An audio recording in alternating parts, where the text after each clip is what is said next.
Tonight we are making a MockDonalds cheeseburger meatball. The reason why we called it a MockDonald's cheeseburger meatball is because it tastes just like the burger from you get at the restaurant, except it's a lot less fattening and you know exactly what's going to go into your mixture.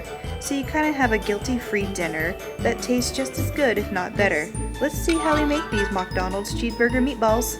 You're going to need a pound of lean ground beef. We use 93% lean. We use half of a small onion that's very minced, that's important.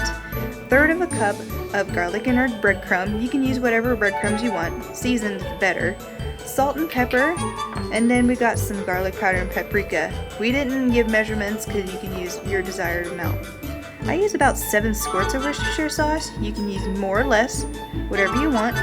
1 egg, lightly beaten. And then what's really important is you use sharp or just regular cheddar cheese. You need cheddar cheese for this meal. Ketchup for your top and mixture, and mustard for your top and mixture. Again, to your desired taste. And then optional thing to do is to serve it with pickles. Now we have lots of onions here because we actually made another meal tonight, French onion soup for the crock pot for dinner tomorrow since we both work. And I soaked them in water to help ease the cutting, the irritation of your eyes. We're going to put the French onion soup onions in the big bowl and the minced one in the small bowl. Again, I just used a small onion, half of it, and the reason why I minced it, that's really important, is because mincing it really brings out its flavor, the onion, and it's easier to mix into the meatballs. And it's very fine, very minced, and this is one of the secrets to make it taste like the burger from the restaurant. Looks like that, a little wet too. Mom always told me to put lemon juice on your hands, make sure that you don't have any cuts. This helps take the onion smell off your hands because it gets annoying. That's a little tip. Now let's put together our mixture. I would suggest to have your meat at room temperature because you're gonna use, it's best to use your hands to mix all this stuff in, and you don't want your hands to be uncomfortable if the meat's too cold. And again, with the Worcestershire sauce and the ketchup and mustard, you can use your desired amount. Just keep in mind that you don't want your mixture too wet, or it would be hard to form the meatballs.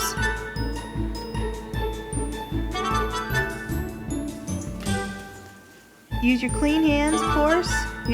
Don't do the ketchup and mustard yet. Just do all the first ingredients. Make it all well mixed, and then you can add your ketchup and mustard. We just use a few squirts. Just don't make sure you don't make it wet. That's all. And just mix it very well. I spread the mixture on parchment paper about 1/4 inch thick, and use a medium-sized cup, probably about 4 to 5 inches in diameter.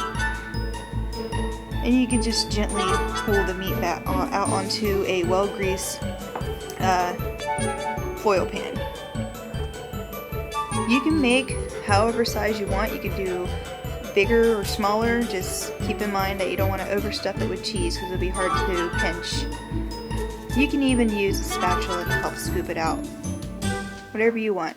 Now with the cheese, we originally was going to do a meatloaf, so that's why we bought shredded cheddar. But if you're going to do meatballs, I would highly recommend do cheese cubes or get a block of cheese and cut it up. It'd be easier to make the meatball. Don't use shredded cheese. But you're just going to grab the bottom and pull up, and you're going to pinch at the very top, best as you can, and then just pick it up and pinch some more and keep rolling it, kind of like a cookie dough. And just pinch as best as you can. It's not going to be perfect. You're going to get cheese coming out when you bake it. But, you know, just do best as you can.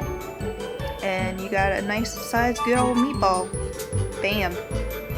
We made just enough, but we still had a little bit more, so we made one huge meatball. Put some ketchup on top and throw in a 350-degree oven for 25 minutes. Once they're out, make sure your meatballs are done, which ours was. It just depends on your oven. And then you're going to squirt some mustard on the top. This helps to make it taste like the restaurant's burger as well, is the mustard. But if you don't like mustard, you don't have to do it. If you don't like ketchup, you don't have to do it either. Just do what you want. Let's cut up in one of these bad boys. See, it's not spewing out, but it's still in there, and it looks so good, and it tastes good. And we served it with some pickles, and even added some cheesy broccoli, because we like our cheese. Thanks for watching, guys. I hope you try, and I hope you like it.